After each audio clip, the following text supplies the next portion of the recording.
No ar mais um Tabela Carioca aqui pela Radioativo. Eu sou o William Faria, 7h01 da noite. Aparentemente o frio chegou para ficar aqui no Rio de Janeiro. A temperatura caiu bastante nesse domingo. Quem viu o jogo entre o Flamengo e o Corinthians ontem no Maracanã já percebeu o tempo fechado, os refletores ligados desde o começo do jogo. O Flamengo e o Corinthians será assunto aqui no Tabela Carioca. Falaremos bastante também da seleção brasileira, às vésperas da Copa do Mundo. Enfrentou a Croácia em Anfield, se eu não me engano, é o primeiro jogo da seleção brasileira em Anfield, né? E venceu por 2-0, vai pegar a Áustria, que derrotou a Alemanha no final de semana também. Falaremos disso tudo com o Bruno, aqui, quase à minha direita. Tudo bem, Bruno? Tudo bem. Belíssimo casaco, diga-se de passagem. Alguém me emprestou, é uma pessoa muito importante. Rodada de clássico, né, pelo Brasil. Também tem um jogo da seleção brasileira como destaque nesse final de semana. O Felipe lavou conosco também. Tudo bem, Felipe? Tudo bem, William? Boa noite. Boa noite a todos que nos acompanham. Só tava com saudade de você. Também estava. Não é nada. Ninguém conhece o papo, não. Fake news? Fake news, exatamente. Aqui também conosco. Qual é o nome? Vinícius, né? É o Vini. Tudo bem, Vinícius? Estou preparado hoje aí pra gente falar de Flamengo e Corinthians, Choque Rei, né, seleção brasileira. E falaremos isso tudo aqui com o Fernando Martinho, que nos deu a honra de nos visitar aqui no Tabela Carioca, editor da Corner, vocês aí de casa podem ver. Expusemos a Corner aqui em alguns programas, a revista do Sorin, o Valdir Militão junto com o Carlos Quintino tiveram o prazer de ir no Cinefute lá e entrevistar várias personalidades, inclusive o Fernando Martinho bater um papo lá. Fernando, muito obrigado pela presença. Boa noite. Boa noite, obrigado pelo convite, eu que agradeço, né, pela oportunidade de estar falando aqui, mostrando um pouco do trabalho da Corner. Recentemente publicamos um livro que também trouxe aí para mostrar para o pessoal aí, que fala sobre a história das competições europeias, né? Noites Europeias, é o livro do Miguel Lourenço Pereira, um autor português. E é isso, vamos falar aí da rodada do final de semana, de seleção brasileira, Copa do Mundo, né? Enfim, tem bastante coisa aí para falar. Mas eu quero começar falando da Corner. Primeiro, como foi concebida essa experiência? Porque sustentar a revista hoje em dia no Brasil não é uma coisa muito simples. A gente está vendo aí que a Rolling Stones vai fechar, né? A edição. A revista ESPN conseguiu se sustentar durante 3, 4 anos. A placar também não é a mesma do passado. Qual o tamanho do desafio de colocar para rodar uma revista sobre esportes no Brasil atualmente? Falando da concepção, na verdade eu não tinha ideia do tamanho do buraco, né? Assim, como eu diria, o buraco era muito mais embaixo, né? Tinha muito de idealismo na ideia, e conteúdo, eu mantenho essa proposta idealista, disso eu não posso abrir mão, mas o negócio revista, ele está realmente em plena decadência enquanto aquilo que se conhecia. Né? Isso já há muito tempo que vem essa decadência. Já no final dos anos 90 ainda se mantinha, mas ninguém via ali. Mas já estava anunciado que com a chegada da internet muita coisa ia mudar. Mas mudou para tudo. Mudou para o rádio, mudou para a TV, mudou para jornal, impresso, tudo. E a revista foi mais sensível, né? Porque quem consumia, quem é da geração nascida nos anos 80 como eu, nasci em 82, que cresceu acompanhando a Placar como forma de se informar sobre o futebol internacional, sobre histórias e tudo, começou a receber esse tipo de conteúdo de outra forma. Então a revista, de repente, tenha sido o primeiro a sentir esse impacto da internet, vou chamar assim. Só que começou a haver um movimento, digamos assim, isso começou na Europa com algumas revistas, de produzir um conteúdo independente, um pouco mais caro. Então, o nosso preço de capa não é um preço de capa muito popular, eu tenho noção disso. Não era a ideia inicial também, mas quando eu comecei a desenvolver todo o planejamento estratégico da revista, a gente barrou numa questão trivial, que era a distribuição. É uma revista que pesa 300 gramas. Então, assim, pensa que 10 revistas são 3 quilos. É pesado pra caramba, né? Então, você mandar isso, trazer, enfim, tem um custo muito alto de logística. O modelo de revista que se conhecia, que estava estabelecido durante décadas no Brasil, era um modelo de distribuição massiva, que a receita de capa, ela era praticamente para pagar o custo de logística. A parte rentável do negócio era a mídia, ou seja, a exposição publicitária da revista. À medida que a tiragem vai caindo, a receita vai encolhendo exponencialmente, né? Você vai diminuindo, não é que diminui proporcionalmente, diminui muito mais do que a redução da tiragem, né? Não é proporcional. Então esse negócio, ele, como o grupo abriu, não conseguiu manter, né? Você tem alguns segmentos que ainda se mantêm. Agora, no âmbito esportivo, como eu falei, a internet dominou esse assunto, sabe? Hoje o Globoesporte.com produz reportagens com uma qualidade enorme, às vezes com vídeo, quer dizer, está te suprindo ali de alguma forma, né, em termos de conteúdo, enfim. Mas faltava também, a internet ela trouxe esse imediatismo da informação muito grande. Faltava uma pausa para a leitura, né? Então tem um pouco da Piauí nesse conceito aí, de você trazer reportagens longas, entrevistas tão longas quanto, enfim, profundas, para a pessoa parar e ler aquilo ali, entendeu? E isso não pode trazer uma factualidade, ou seja, a revista ela não pode ser datada. Se eu publico a edição agora, número 7, que a gente está, como eu comentei aqui antes de começar o programa, já está saindo em breve, ela não pode vencer na edição número 8. Ela tem que continuar. Então, assim, uma coisa que é muito comum também é a pessoa que entra no site e compra todas as edições, porque é um conteúdo atemporal. Então, se eu excluo a temporalidade, eu consigo fazer um conteúdo que ele vai ser vendido mais para frente. Ou seja, a edição número 1 ainda é vendida e foi lançada em 2015. E dá para perceber que tem muito esmero na seleção das pautas. Eu li a edição do Sorin e dá para ver como a revista escolhe um tema e se debruça sobre ele tentando dividir. A matéria sobre o Huracan é muito boa para quem quer conhecer um pouquinho da história do clube que se enxerga como grande, apesar de não ser tratado como. Como é feito, a revista sai de 3 em 3 meses, né? Tem uma campanha de crowdfunding. Era para ser em 3 em 3 meses. O problema né? é que a parte financeira impede um pouco isso. Mais que nada, claro, a parte financeira ela implica numa coisa direta que é manutenção de uma equipe. Assim, né? Você não consegue manter uma equipe que seja suficiente para desenvolver esse conteúdo tão aprofundado nesse período de 3 meses. Parece tempo pra caramba. Mas quando você vai, igual você falou, escolhe um assunto e vai entrar nele, assim, envolve muita pesquisa, muita idas, conversas com pessoas, para a gente entender aquilo a fundo e não cair vou chamar assim, um pouco da preguiça, que é comum também dos tempos de internet, a internet trouxe isso, de você sentar e olhar o Wikipedia e achar que aquilo ali é uma fonte de informação. Né? Enquanto que até a parte mais rica do Wikipedia, adoro o Wikipedia, para não ficar parecendo um pouco soberbo. A parte mais rica do Wikipedia está lá, no footnotes lá, nas notas de rodapé com as referências, né, os links de referência, é ali que está a riqueza do Wikipedia. As pessoas não abrem lá. É ali que tem que visitar mais, é o rodapé do Wikipedia. Mas a internet trouxe um pouco disso, essa preguiça, então a gente não pode ficar só sentado em casa, e até uma peculiaridade também da nossa equipe, os colaboradores estão um em cada lugar, a gente não tem uma sede fixa, né? Eu fico em Petrópolis, por exemplo, ou em São Paulo, eu estou sempre entre esses dois, venho bastante ao Rio, mas minha residência, digamos, é Petrópolis, assim. Então tem isso, eu acabo concentrando muito do esforço, né, da produção editorial, passa tudo sempre por mim. Enquanto editor eu tenho que fazer isso, mas assim, eu também produzo muita coisa, eu também faço as fotos, então assim, a gente tem que otimizar recursos ali. Aprendi a tirar foto, inclusive, hoje até já me vendo como fotógrafo, já fiz alguns freelas para tive a sorte de conhecer pessoas e me indicaram para o The Guardian, porque viram o trabalho legal que eu estava fazendo, falaram, não, pô, legal, acho que eu estou com uma parada aqui que dá para fazer, me indicaram, já estou fazendo foto para fora, já posso me chamar de fotógrafo, inclusive. Por notório saber, né?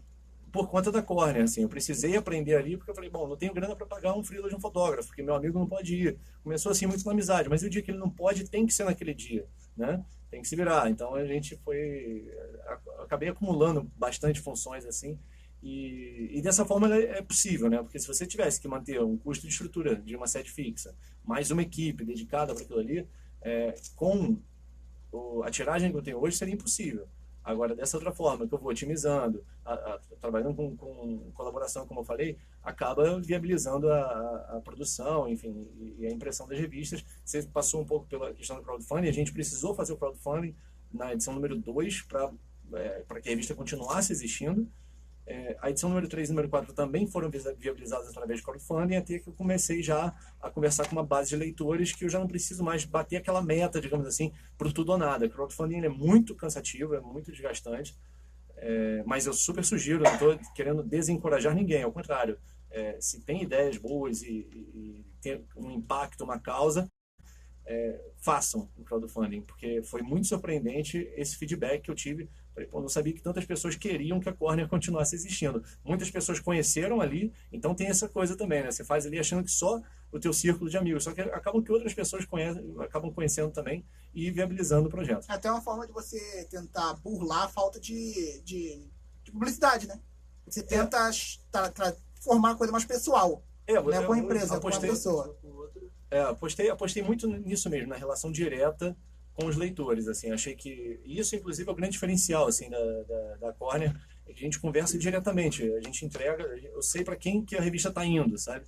Então, eu tenho um mapa do Brasil, assim, é muito legal ver que ela vai para vários pontos do Brasil, desde o interior a capitais, né? As grandes capitais acabam sendo a maior parte dessa pizza, né? Da audiência. Mas é legal a pessoalização, isso é muito bacana. As pessoas escrevem e-mail para mim: ô Fernando, tudo bem? A minha revista não chegou, blá, blá, blá. E eu dou super atenção ali, sabe? Tipo, como eu falei, a gente não tem um saque, uma pessoa que fica lá só encarregada para responder e-mail. A relação é bem pessoal. Você é o setor responsável também, né? Exatamente. Eu sou estagiário, sou presidente, sou motorista, sou fotógrafo, acaba sendo tudo ali.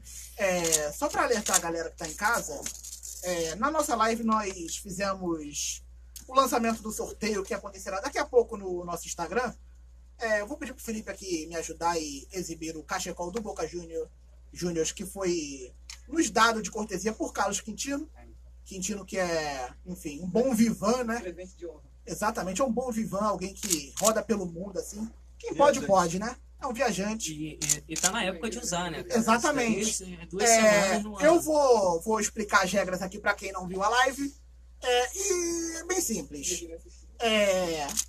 Durante o programa, eu vou selecionar o nome de 3 jogadores do Boca Juniors, 3 ídolos que atuaram no time chinês nos anos 2000. Falarei o nome deles. Olha que coisa fácil. Eu vou falar o nome deles. Vocês vão anotar no caderninho. Após o fim do programa, vocês irão no Instagram do Tabela Carioca e escreverão lá o nome dos 3 jogadores que foram citados. Não precisa ser em ordem cronológica. Só citar lá o nome dos 3. Estará lá a nossa postagem. O primeiro o mais rápido a comentar lá e acertar o nome dos 3 jogadores ganhará esse cachecol aqui caríssimo. Você consegue vender aqui no Rio de Janeiro 300, 400 reais. Quem tá na mesa consegue? Boca Juniors. Quem tá na mesa pode? Infelizmente, os participantes do Tabela Carioca não poderão participar, mas a família pode, hein? A família pode. Alô, mãe? Antes de entrar na rodada do Brasileirão, eu já vou dar aqui o primeiro nome. E ele foi citado na live. Foi citado na live pelo Bruno Dias, fez a live comigo, e é o nome do Juan Román Riquelme. Escreva Riquelme lá. Daqui a pouco citarei os outros 2 nomes. E vamos entrar no Campeonato Brasileiro, que ontem tivemos o clássico das 2 maiores torcidas do Brasil. É um clássico? Fica a pergunta, hein? É um clássico? Isso é uma cultura que não existe muito no Brasil, né? A gente se alimenta muito de clássicos estaduais. Eu considero um clássico porque tem mídia, tem torcida, e os 2 times são grandes, né? Ontem usaram o tempo inteiro na transmissão, né, na Globo, o clássico do povo, clássico do povo. Isso é uma alcunha que não existe ainda, uma nomenclatura né? muito nova, né? Exatamente, uma alcunha que não existe. Eu acredito que tenha um pouco disso agora, porque a gente está num mundo bastante globalizado cada vez mais. E pelo fato de serem os clubes de maiores torcidas do Brasil, existe essa rivalidade, quem tem mais torcida, quem é o maior do Brasil. O flamenguista vê o corintiano como um rival? Vê o Corinthians como um rival? Cara, olha só, na década de 90 tinha até uma certa amizade, entre aspas. Conheço muito flamenguista que é simpatizante do Corinthians e conheço muito corintiano que é simpatizante do Flamengo. Mas atualmente tá se tornando, cara. É algo que tá. E é uma coisa que não acontece, por exemplo, com o Palmeiras. Flamenguista e palmeirense não se bate. Eu acredito que é uma coisa que se instaurou muito devido àquelas pesquisas de torcida. Eu acho que cada pesquisa dessa, você vê a repercussão nas redes sociais e aí rola aquele clubismo de cada lado. E acho que por isso eles estão tentando alimentar essa rivalidade do Flamengo. Eu acho que a maior rivalidade do Flamengo fora do Rio hoje é contra o Atlético Mineiro por causa dos jogos dos anos 80. Hoje não, né? Historicamente. Já tem 30 anos aí nessa brincadeira aí. E a próxima capa da Corner é o Reinaldo, né? Isso tava em segredo até agora. Spoiler. Não, tá tudo bem. Vocês estão já acostumados que aliás, eu tenho como praxe, assim, sempre que me convidam assim para participar de alguma coisa, eu sempre revelo alguma coisa. Então, assim, eu revelei o livro numa participação também, mas não tem problema nenhum, fica tranquilo. Aqui tem informação, né, cara? Saiu. Saiu o programa de informação. O retorno. Mas o áudio está saindo. Né? Tá saindo, né? O áudio está saindo. Enfim, a próxima edição é segunda-feira, né? Segunda-feira que vem a gente já começa com a pré-venda, como é comum. A gente lança a pré-venda, fica um tempo. Tem um pouco a ver com a dinâmica que eu estava explicando, né, na primeira pergunta que você me fez. A gente, de alguma forma, arrecada, a gente antecipa, né, a receita da venda, aplica um desconto também, né, para quem está comprando no início. A gente oferece oferece um benefício de quem está apoiando, digamos assim, né? Não é um crowdfunding, mas tem essa dinâmica de você antecipar aquela grana para poder imprimir, viabilizar, enfim, como eu disse, não é uma publicação que tem um respaldo, um grupo por trás, né?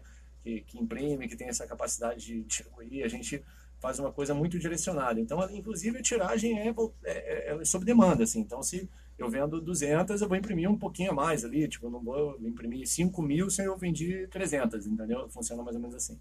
O nosso Felipe Lavô, que era micareteiro, também fazia muito disso, né? Comprava o abadá antes, né? Que saiu o primeiro lote, pagava mais barato e o segundo lote já era mais caro, né? Exatamente. Muita micareta da banda Eva. Eu tenho uma pergunta pro Martim.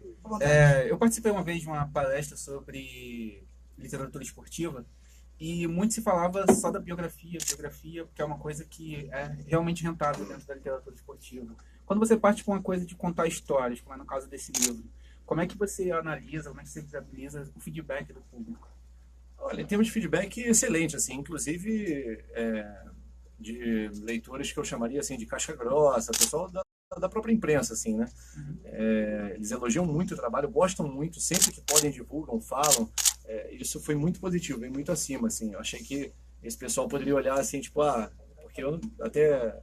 Como é que é o nome da nossa estudante de publicidade ali? A Milena falou que estudava publicidade. Eu fiz a minha carreira dentro da publicidade. Então, assim, poderiam falar, quem é esse cara aí? Esse cara não é ninguém. Eu não tive a carreira dentro do jornalismo antes da Corner. Eu tive já algumas coisinhas assim, alguns projetos pequenos, desde blog até um freela numa redação, umas coisas pequenas. Então eu tinha um pouco de receio disso, do pessoal da imprensa, tipo, tem um pouco de corporativismo, aquela coisa de panelinha e tal. Quem é esse cara aí que está tentando, né, entrar no espaço? Mas eu dei a sorte também, não vou chamar de sorte, mas assim, consegui encontrar um nicho muito específico e que mexe muito com o nostálgico também das pessoas, né? Que é o tátil ali, né? Pegar o papel, sentir o cheiro. As pessoas têm sempre falam sempre desse atributo, né? Puta, é muito legal, o cheirinho do papel, não sei o quê. Não do Hexa, tá? Ou melhor, do Hepta. Há controvérsia. Exceto para os torcedores do esporte, né? E claro, dos antes. Claro. Não existe antes. Olha que eu falei antes do programa começar que eu era muito pouco Flamengo, então me revelando aqui, quase daqui a pouco eu tiro o casaco aqui, vai estar bom. Mas é verdade, eu torço muito pouco, assim, e gosto muito mais de futebol. E o feedback foi bem legal dessa galera, assim, desde o Trajano que a gente entrevistou na primeira edição, até a gente sempre entrevista jornalistas também, isso é uma coisa que jornalismo pra gente é pauta. É um jornalismo esportivo, claro que a gente encara o jornalismo como um todo. Eu sempre falo muito disso, assim, né? O cara tem que ser jornalista primeiro para depois ser jornalista esportivo no sentido do DNA, tá? Não me refiro necessariamente à formação, acho que a técnica do jornalismo, a apuração. O cara tem que duvidar, o cara tem que investigar, sabe? Não pode sentar ali e achar que o Wikipedia é informação e beleza, está escrito o artigo. Mas com relação a isso, assim, agora, a rentabilidade, eu já não posso te dar uma resposta dizendo que, não, eu estou muito satisfeito, né? Porque é um projeto novo, tá? Ele é grandioso, mas é pequeno, assim, como eu estou explicando a estrutura, não é, né, tipo, nada que às vezes as pessoas imaginam, que tenha lá uma equipe, redação e tal, mas tem sido muito positivo nesse sentido. As pessoas gostam, igual ele falou da reportagem, ou melhor, daquela história sobre o Huracan, as cartas do Bilardo para o Menotti, faltam esse conteúdo, é um tipo de conteúdo que falta, né? Então é muito positivo, assim, e nesse sentido veio muito acima do que eu esperava, na verdade. Vamos continuar falando aqui do jogo entre o Flamengo e o Corinthians. Felipe, uma vitória que fazia tempo que a torcida do Flamengo não via, né? Um time se impondo contra o atual campeão brasileiro. Isso é verdade. Mas acho que a postura do Corinthians não me surpreendeu. O Corinthians já tinha jogado assim contra o Internacional lá no Beira-Rio também. Um time que... Só que a diferença foi que lá abriu o placar muito cedo e depois deu a bola pro Inter jogar. E aqui deu a bola pro Flamengo jogar a ponto do Flamengo chegar a ter 82% de posse de bola num determinado período do primeiro tempo. E até os 30 minutos do primeiro tempo o Corinthians não tinha dado um chute no gol. Então, assim, acho que essa postura do Corinthians comparado ali ao defensor do título brasileiro, pelo que fez ano passado, mudou completamente. A saída do Carille eu acho que tem muito a ver com isso. Eu acho que o Osmar Loz ainda não é um cara que está pronto para assumir o Corinthians, por mais que ele estivesse no dia a dia, os próprios jogadores do Corinthians falam sobre isso, mas eu vejo ele ainda com uma certa dificuldade. Ontem, por exemplo, ele fez substituições que foram bem discutíveis, né? Na parte final do jogo, principalmente, já na parte do desespero. Então, assim, e por parte do Flamengo, eu acho que o Flamengo jogou bem contra o Ceará, por exemplo. Eu acho que o Flamengo foi melhor até do que na partida de ontem.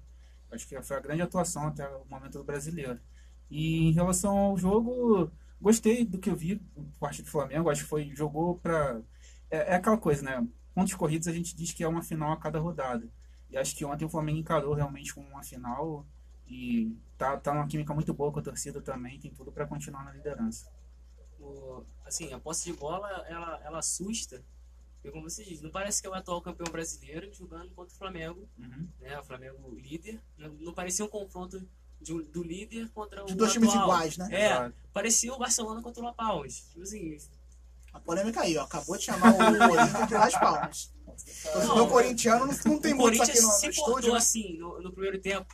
E chegou uma certa parte do jogo que o Corinthians foi lá 3 vezes. Faltava 5 ou 10 minutos foi quando o primeiro Jadson tempo. saiu entre o Roger, né? Aí o narrador, o comentarista, disse que o Corinthians estava jogando melhor. Aí eu, como assim? Foram 3 lances do Corinthians e eles... Acabou. O Corinthians foi melhor no primeiro tempo. O Corinthians fez aquilo que foi proposto. Jogou recuado, depois foi lá e chegou as 3 vezes. Não fez o gol e acabou não vencendo. Porque o futebol, ele às vezes é injusto, mas ontem ele mostrou a justiça dele naquela bola lá do Paquetá e no gol do Viseu no rebote. Futebol é uma coisa interessante, né? Assim, eu tô ouvindo o Felipe e o Bruno falarem assim, eu fico falando, cara, que jogo que eles viram? Assim, eu não concordo com nada que eles falaram, assim, isso é muito legal, assim. Não que eu concorde necessariamente com o comentarista, agora eu não me lembro nem quem era, se era no Caio e o Roger fizeram o jogo pela Roger. Pois é. Não é que o Corinthians tenha ido bem, é que o Flamengo está liderando e tudo assim, mas eu não vejo nada demais, ao contrário, eu vejo uma sucessão de coisas erradas e vitórias. Então, assim, quando ele fala, o Felipe falou que o Loz não está preparado para assumir o Corinthians, o Barbieri também não está para estar no Flamengo. Só que está ganhando. E a vitória, ela maquia demais, assim, ela cria uma camuflagem, assim. E eu acho que o Flamengo está vivendo um momento parecido com o do Palmeiras em 2016, que o importante é ganhar mesmo, não interessa a forma. Então aquele Cuca-Ball para eles estava maravilhoso. Então as pessoas que começaram a criticar aquele estilo do Cuca eram vistos como personas não gratas, né? Tipo no Allianz Parque. Agora... Porque ontem o Villani falou Allianz Parque na Globo, né? Isso criou até uma polêmica agora. Vamos ver o que vai ter pronunciamento oficial, nota oficial, né? Será? Isso Porque feriu os interesses comerciais da emissora, não concordamos. O último que falou uma coisa que eles não concordaram. Segunda, né, do Villani, no outro jogo contra a Ponte Preta, ele fala, vamos ver agora no replay na tela da Fox.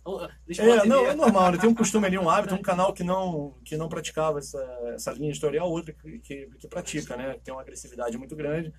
Mas, voltando ao jogo, acho que o Flamengo vem muito mal. Muito, muito mal. Decisões assim muito erradas, mas acho que está pesando muito isso, assim, acho que tem uma sede, uma carência de um título, que então está todo mundo abraçando, não, vamos lá, tá ótimo. O Everton Ribeiro tem sido muito subutilizado, o Dourado está pessimamente encaixado nesse time, tem sido um jogador a menos, porque ele não é nem aquele atacante que marca, né? Ele chega atrasado sempre, ele não tem esse estilo, ele no Fluminense jogava num outro esquema, ele era alimentado de outra forma. O Diego ontem teve uma exibição sublime, fantástica, o melhor jogo dele no ano. Eu não vi ele jogar bem desde 2016. 2017 ele começou no bem, mas teve lesão contra o Atlético Paranaense. Não jogou bem desde então. O Paquetá voltou a jogar bem, é verdade, mas assim, são coisas individuais. Assim como no jogo passado, o René foi ótimo também, foi excelente. O Rodinei é um cara que cumpre ali, que bate o cartão dele, né? Que vai lá e carimba ali, não compromete em nada. A zaga muito exposta, porém bem individualmente. Tá? Agora o Flamengo sofre muito assim durante o jogo, assim, ele passa susto que não precisava passar, e não quer dizer, repito, que o Corinthians tem jogado bem, mas o Flamengo tem ganhado.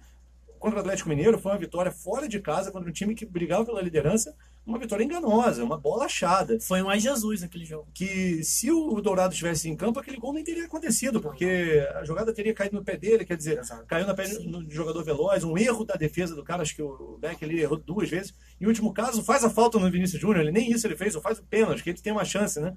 Não, ele deixou, Vinícius Júnior tocou para trás, o Everton Ribeiro jogou horrível, foi horroroso aquele jogo contra o Atlético Mineiro, o Everton Ribeiro acabou fazendo gol. Então vai maquiando, assim, a vitória tem esse poder, né, de ir transformando, assim, e a gente falava aqui em off, assim, no futebol é engraçado como é que o jogar bem, ele é muito secundário, ele é meio tipo a cerejinha do bolo ali, o negócio é ganhar, né, ganhando as coisas ficam em paz.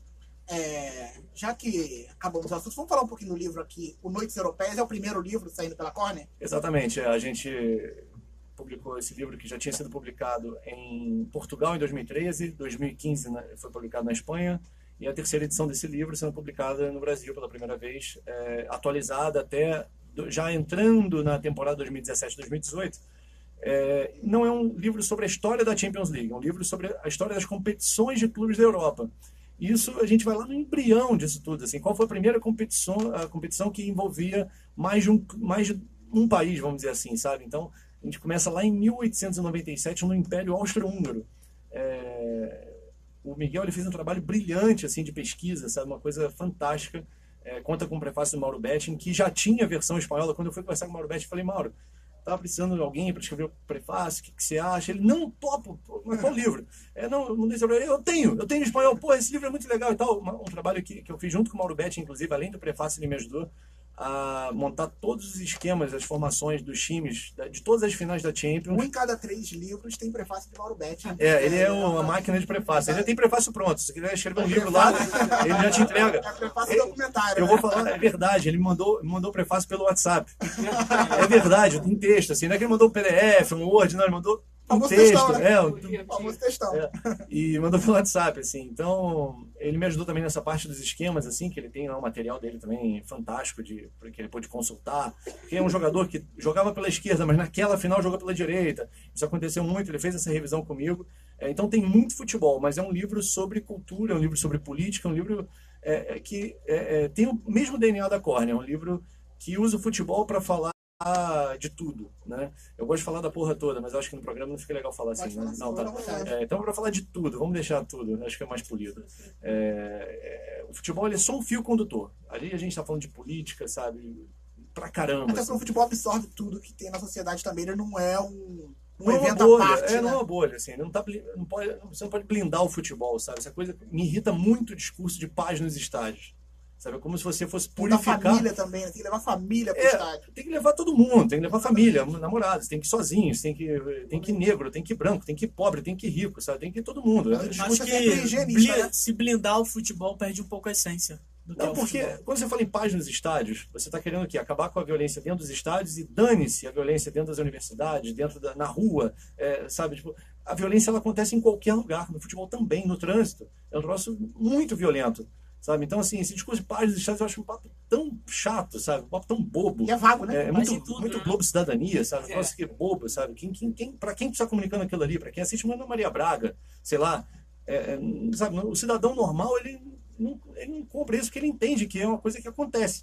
Eu vou comprar um ingresso, tu também. E, pô, tem fila, vai ter uma confusão, um empurra pra lá, o outro quis furar. Dá briga, cara. Tem gente envolvida, vai dar merda, sabe? Simples assim. E futebol não é diferente. E a gente está passando por um momento da literatura esportiva brasileira que é muito boa.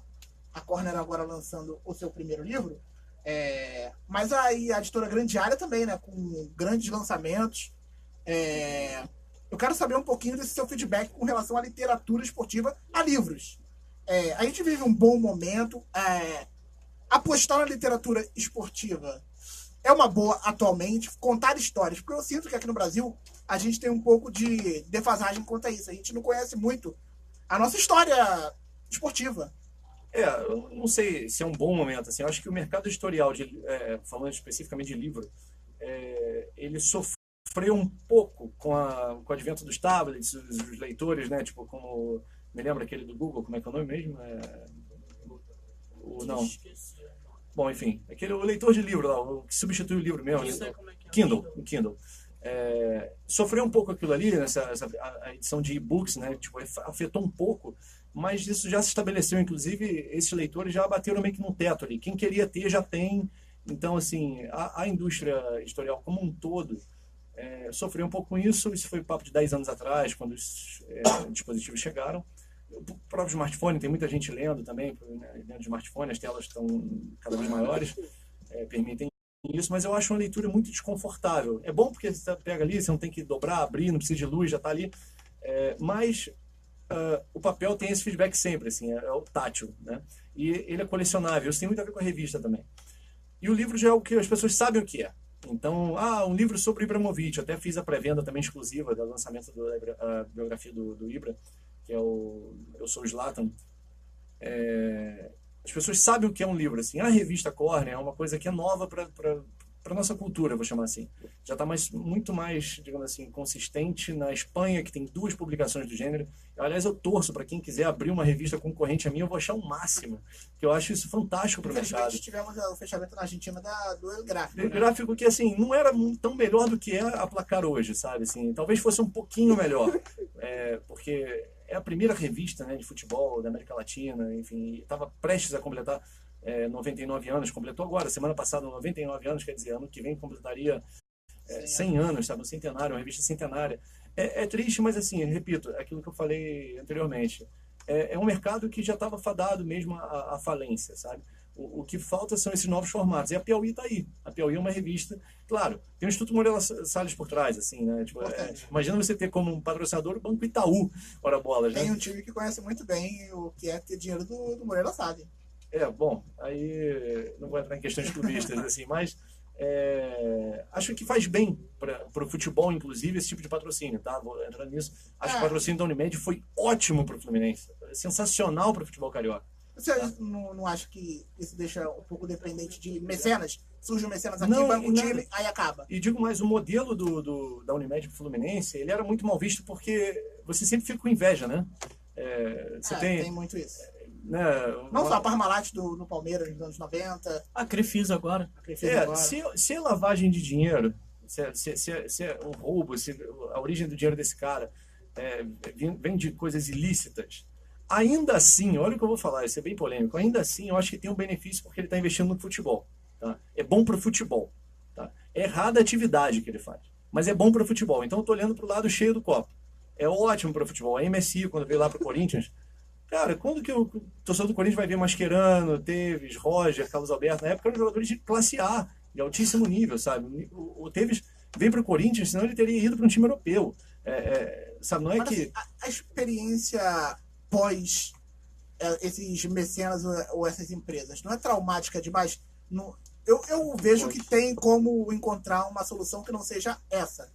Porque assim, o Fluminense pós-Unimed vive uma situação bastante complicada. O Palmeiras pós-Parmalat, o Corinthians pós-MSI é uma coisa... Foi um rebaixamento, né? Só o Fluminense, desses 3 aqui que nós estamos, não caiu por pouco. Não, porque caiu. O Palmeiras caiu. Mas eu penso assim... O Palmeiras, ele caiu, o Corinthians caiu no ano seguinte. Então, assim... É bonito. Eu penso assim, se a Crefisa sai do Palmeiras hoje, o Palmeiras não é um candidato a rebaixamento por uma má administração. Mas o Palmeiras eu acho que você saber aproveitar por 10 milhões de dólares. Não, tudo bem. Vai perder jogadores, isso vai acontecer, mas eu acredito que faz parte de uma boa administração, por mais que você tenha um mecenas, você saber como vai ser o futuro sem aquele mecenas também. É você se projetar, você se planejar para aquilo.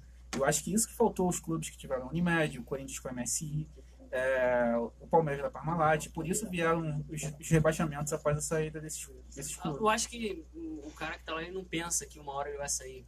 Pelo menos ele não pensa no mandato dele. O cara não vai sair no meu mandato. Eu tô aqui, ó, fechado com a Crefisa, não vai sair. Então, o cara não liga pro time daqui a 3 anos. Deveria ligar, mas não liga. Então, se o patrocínio tá hoje e não tiver no mandato dele, pra ele não faz diferença.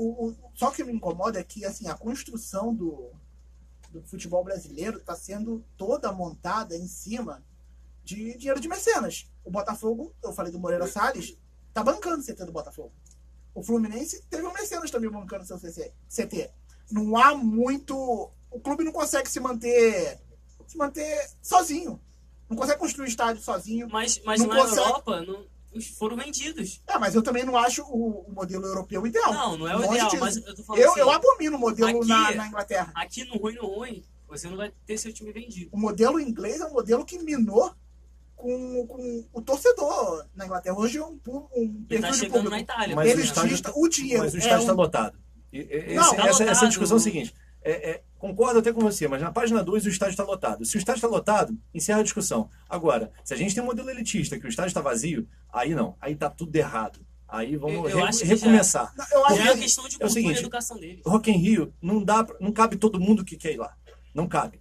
É um evento cultural, é legal pra caramba, tal, muita gente quer ir. Mas não cabe todo mundo. E olha que é grande pra cacete. Uma final de Sul-Americana é tão excludente quanto a Premier League. Mas eu não consigo, Fernando, fazer esse paralelo entre o Rock in Rio e o futebol. Rock in Rio é uma vez a cada 2 anos, o futebol é sempre, é todo dia.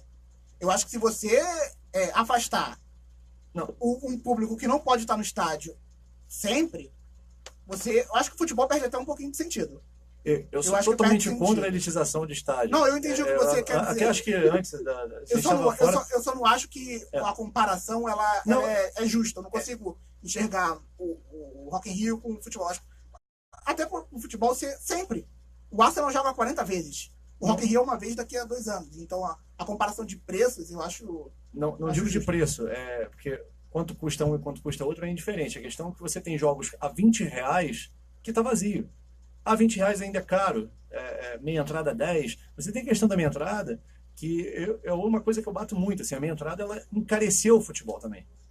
Se amanhã sai uma lei, um decreto, que a meia revista tem que ser vendida pela metade do preço, como é que eu vou continuar? Quem vai pagar esse déficit que eu tenho? Quem vai pagar inteiro. Alguém vai ter que pagar essa conta. Então, assim, eu vou precificar para cima. Só que existe uma mentalidade que o Estado tem que arcar com isso, mas não a partir de decreto. Se ele vai dar subsídio, que eu também sou contra, não acho que tem que pedir dinheiro público para pagar o mercado que ele está vendendo entretenimento, que ele está vendendo espetáculo, se não vai ter o subsídio, você não pode decretar que tem meia entrada, porque aí você está fazendo alguém pagar essa diferença. E isso é um problema, sobretudo no Rio de Janeiro, muito maior. Em São Paulo também existe uma indústria da carteirinha menos desenvolvida que a nossa, carioca, né? Mais malemolência e tal. Mas isso precifica, já encarece. Então você bota o ingresso a R$20 e tem jogo vazio. A comparação que fizeram desse Flamengo-Corinthians desse ano, que lotou o Maracanã, entre aspas, assim, não lotou, mas encheu, comparando com o do ano passado na Ilha do Urubu, que não deu nem, acho que 12 mil pessoas, uma coisa assim. Né? Era o Flamengo, era o Corinthians, esse clássico do povo, que a gente falou da terminologia. Então, assim, era o preço. Por que tem jogo de R$20 vazio, então? Sabe? Acho que o produto também é ruim. Na Premier League você tem um produto ótimo. Então o mercado ele precificou aquilo ali sozinho. Não foi um cara que falou assim, não, aqui vai ser caro porque eu quero que seja caro. Entendeu? As pessoas querem pagar por aquilo ali. Por isso que eu falo do Rock in Rio. As pessoas querem pagar R$500 numa inteira do Rock in Rio. Eu não pago mesmo. Mas pago 500 no jogo de Champions. Porque é a escolha do cara aí no show do Rock in Rio também. Entende? Então eu não condeno. Eu não pago. Mas eu pago no jogo de Champions. Tá, o problema é meu também. Mas eu não tenho. Acontece. O campeonato do jogo que eu fui da Champions estava lotado, com ingresso a €90. Sabe, o que eu falo? Não, tá errado. Sabe, é complicado, assim, né, você dizer que tá errado, assim. Eu concordo que tem que ter... O modelo alemão, ele é muito legal. E a gente está falando de donos de clubes, né? Mas o modelo alemão, você vai no Bayern, você tem empresas que são donas de clubes. Mas não majoritariamente, né? Mais ou menos, né? Você tem o Leverkusen, que é da Bayern. Você tem o Wolfsburg, que é da Volkswagen. Então, assim, não pode time novo. Mas... se for antigo, pode. Se for antigo, tá podendo. Sabe? Então tem essa coisa, porque já é tradicional, etc. Tem sempre essas leis, assim, eu sempre... E a sua visão, eu também compreendo, porque até na Alemanha isso criou uma bolha, né? E outra coisa, na Inglaterra, diferentemente daqui, na nossa cultura super paternalista, o time que falhou na Inglaterra, ele vai abaixo. Ele começa da 8ª divisão que você vai começar. Aqui não, a gente vai dar um jeito de segurar, de levantar o time, não sei o que, é diferente. Aconteceu com o Parma, tá voltando. Na Itália tem lá seus jeitinhos também, tá? A Itália é o Brasil da Europa, tá? Eu vou citar aqui o segundo nome. Eu aqui confabulando comigo quem eu vou botar para fazer uma pegadinha, em homenagem ao Sérgio Malandro aqui, que assiste o Tabela Carioca. Me confidenciaram isso, que o Sérgio Malandro assiste o Tabela Carioca. Eu pensei num goleiro. Que tem o nome... O nome é pequenininho, o nome de um animalzinho aqui, mas o sobrenome é grande. Pato Abondancieri. Esse é o nosso segundo nome. Com 2 Bs. Com 2 Bs, exatamente. Pato Abondancieri. Fraquíssimo, goleiro fraquíssimo. Olha a controvérsia, hein? falou nome pequeno, eu pensei que ia ser foi o goleiro da seleção argentina durante muito tempo, né? Foi. Foi o goleiro da Argentina em 2006. Não sei o que isso quer dizer, né? Ser goleiro da Argentina não quer dizer muita coisa, mas... Historicamente, não. Ele tinha uma liderança, sem dúvida, fantástica. Assim, esse era o lado positivo dele, assim, a influência dele perto dos jogadores. Era um cara campeão com Boca, né? Que era muito respeitado, enfim, exercia... Era um cara que comia seus frangos, mas assim... Mas goleiro bom tem que frangar. Isso aí é de lei. É. O maior goleiro da história do Botafogo era um frangueiro. Wagner. O maior goleiro da história do Botafogo era um frangueiro. O Wagner também maior fala. que o Manga. Muito maior que o Manga. Falam que o Manga também frangava perdeu pontos comigo depois que o Saldanha contou aquela história que tava achando que ele tava querendo entregar o jogo contra o Bangu lá em 57, eu acho. 57. Falam muito desse jogo aí, que ele queria integrar. Eu não lembro o ano direito, mas ali o Manga eu fiquei meio pé atrás e o Wagner não adianta. O Wagner é o cara. Pai do Wagner que mora em Nova Iguaçu, se não me engano. Conterrâneo. Então o primeiro foi o Riquelme, o segundo o Abondancieri e o terceiro vocês esperem aí, que sairá daqui a pouco. Eu agradeço a participação do Cleiton, da Juliana, enfim. Tem mais? Sobe aí pra mim, por favor. Do Edson, que é o meu cunhado, do Carlos Quintino. Cleiton, que é meu amigo lá de Pernambuco. Um abraço pra ele. O Edson que tá concorrendo por você, lá da sua família que tá concorrendo? Isso aí não é uma acusação muito difícil de fazer. Eu nem entendi porque o pessoal aqui riu muito aqui. Mas enfim, a Andressa tá escrevendo: William, ninguém acreditava que o Flu fosse se manter sem a Unimed. Estamos aqui, aos trancos e barrancos, mas estamos. Mas tinha um Esse é o problema, né? Aos ninguém... trancos e barrancos, né? E tem esqueceu do STJD. Exatamente, 2013 jamais será esquecido, querida Andressa. A Lohane... Foi a portuguesa que faliu agora. Vamos falar do clássico no Rio de Janeiro. O Botafogo venceu o Vasco em São Januário depois de... A Denise Militão e a Leda também estão ali na live, a Letícia, a Milena, o Valdeir também, que eu não sei quem é, mas enfim. A Susan, enfim. O Edson Bandeira valeu. Vamos lá falar do clássico. Eu quero falar do clássico, eu não sei porquê. Acordei com a vontade de falar do clássico do sábado à noite, né? A vitória do Botafogo contra o Vasco da Gama 2-1. Botafogo que não vencia o Vasco em São Januário desde 2002. Teve aquela vitória em 2005. E eu vou confidenciar aqui que o jogo de 2005, aquele que foi anulado pelo o juiz lá que beijava a Santinha antes, o Botafogo Vasco foi um dos 11 jogos que foram anulados. O Botafogo havia vencido o Vasco em São Januário, 1-0. O Edilson? O Edilson. Edilson Pereira. Exatamente, o gol do Alex Alves, o Alex Dias, de pênalti. E esse jogo foi no dia do enterro do meu avô. Alex Alves que fazia aquele gol, Não, é outro. Eu acho que era o Alex Alves jogou no Vasco, tem que fazer cambalhota. Alex, tem Alex no nome. Que ele fez o gol da vitória de pênalti do Botafogo lá em 2005 contra o Vasco da Gama. Foi no dia do enterro do meu avô. Eu tava doido pra sair do enterro pra ver o jogo no bar. E eu consegui vê-lo a tempo. E o problema o jogo foi anulado. E no jogo refeito, o Vasco ganhou de 1-0 contra o Romário em impedimento. Então fica aqui a denúncia. Falando do Túlio. Com 13 anos de Tava guardado há quanto tempo assim você? 13 anos, né? Eu tava querendo soltar a oportunidade pra soltar a história aqui. Mas enfim, Botafogo 2, Vasco 1. Gostou da vitória do Botafogo, Vinícius? Botafogo mostrou força, Valentim respira no cargo? Olha, o Botafogo mostra muita valentia com o Valentim, entendeu? Excelente. Mas assim, deixando o trocadilho de lado, achei que o Botafogo fez um ótimo primeiro tempo e não tanto por méritos do Botafogo, e mais demérito do Vasco, que fazia uma péssima partida. Defesa muito aberta, esse problema com a defesa do Vasco que parece que não dá fim, né? Agora, o Botafogo deu uma piorada, né, no segundo tempo. Não sei se relaxou, se preferiu manter o resultado. E o Vasco acabou chegando. O Vasco melhorar não conta, né, nessa situação aí. O Vasco tentar ganhar em casa. Porque eu acho assim, é normal você perder o primeiro tempo e você voltar querendo ganhar. E você acha normal você ganhar o primeiro tempo e voltar um pouco relaxado. O que eu acho que aconteceu com o Botafogo. E o mais grave, talvez tenha sido no segundo tempo, o Botafogo não ter aproveitado os pequenos contratados. Era pra ter sido verdade, cara. Os poucos contratados. Assim, o time pra jogar contra o Vasco, ele tem que entender o seguinte: uma hora a zaga vai me dar um mole e eu vou meter um gol fácil aqui. Porque todo jogo a zaga do Vasco faz isso. Aquela bola que o Eraso deu no pé do Chiesa ali era pra fazer o gol. Até na final do Carioca, o erro lá do Paulão, o Botafogo naquele dia soube aproveitar. E outra, bola na área, é quase gol com o Vasco. Mais uma vez, erro na marcação, na bola alçada na área. Eu acho que um ponto positivo do Botafogo do Valentim foi a volta do meio campo. O Botafogo estava sem meio campo. Eu falava com o William na sexta-feira que o Botafogo parecia que estava jogando 6-0-4, que não tinha meio de campo. A bola era do Marcelo, do Gilson pro ponta, do Moisés pro ponta. O Carlos é dono da alma de Gerson, né? Eu acho que é o Gerson. Quer virar a bola, assim, né? Ele pega a bola e vai, né? Vai embora, não acerta uma. O Lúcio em 2002. Querem pagar 350 mil pra ele pelos próximos 2 anos. Futebol, se não é uma mãe, eu não sei o que é. A família dele está ambientada com o Rio. Exatamente, mas precisa estar ambientada ganhando 350 mil por mês, né? Pode estar ambientada ganhando um pouquinho menos. A do Marcelo também está ambientada.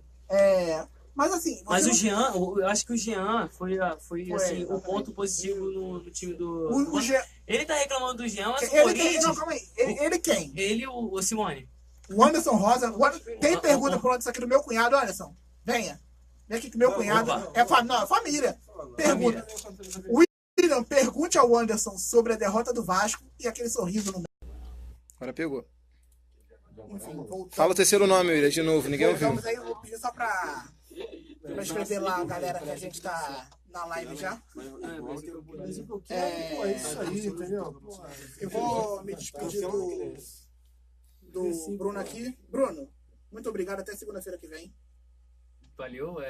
Não sabe meu pai, hein, William? No cantinho do coração vai pro Tite, que venceu o jogo do Brasil. O Tite fez gol? Não, o Tite ele colocou o Neymar, que é quase a mesma coisa.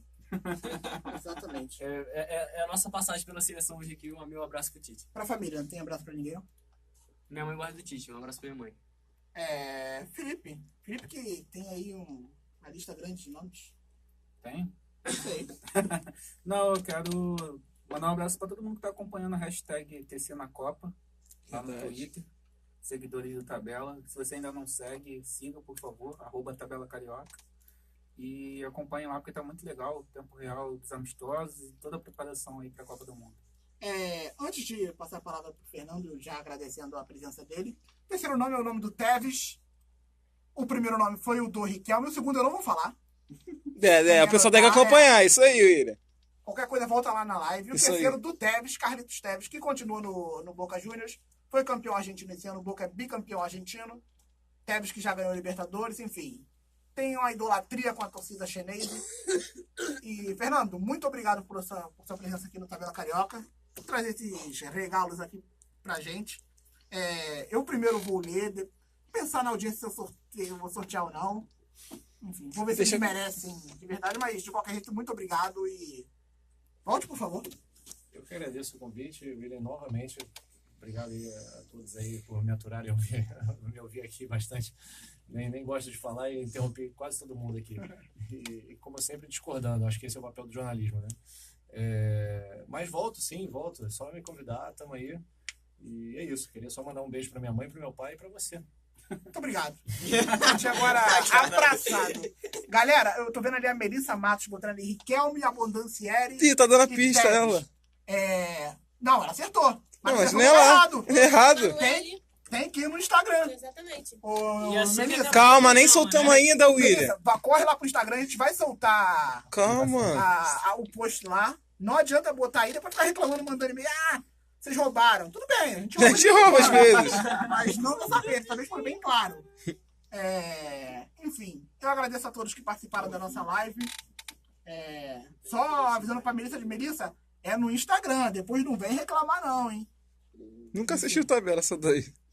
Aí a audiência criticando. Muito obrigado ao Edson Silva, Anderson, acho que é o Marcos, ao Maciel, ao Edson, ao Patrick, sabe o nome dos três, Patrick? Teves, Riquelme. E o outro é aquele cara. Isso aí, ó. Mas tem uma credibilidade. Eu faço aniversário mesmo dia que o Teves.